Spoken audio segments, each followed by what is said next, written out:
किस्मतवे बाटे फूटल जे दिल में फूल खिलवला ओकरे से दिलवा टूटल। अब दोस्त को कर दी किस्मतवे बाटे फूटल जे दिल में फूल खिलवला ओकरे से दिलवा टूटल। लाखों सपना दिखा के जिए हमके सिखा के दूसरा के अपना ले लो। प्यार में रही जे करा पागल है तो पागल बना देलो। प्यार में रही जे करा पागल है तो पागल बना देलो।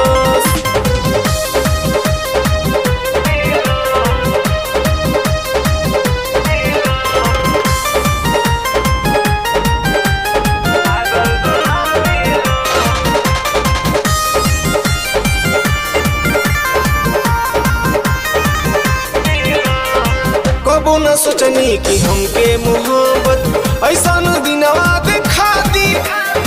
हंसी खुशी से भरल जिंदगी में ऐसा न अगिया लगा दी।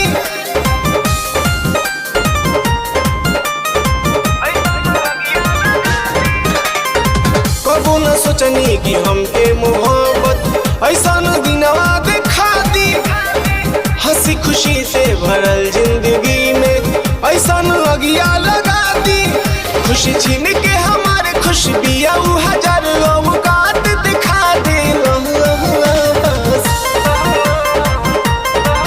प्यार में रही जे करा पागल है तो पागल बना दे।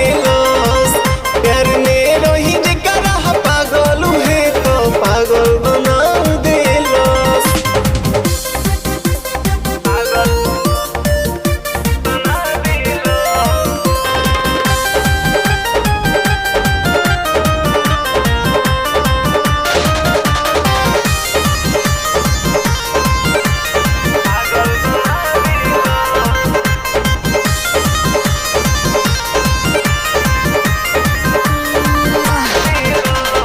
रहे उदास पास होके जे हमारा रहे सुखी दूर होके।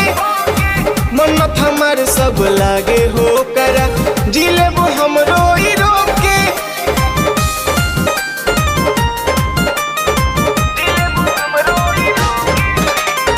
रहे उदास पास होके जे हमारा रहे सुखी दूर होके।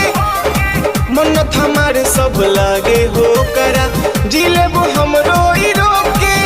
हर गईले अमित सच कहेले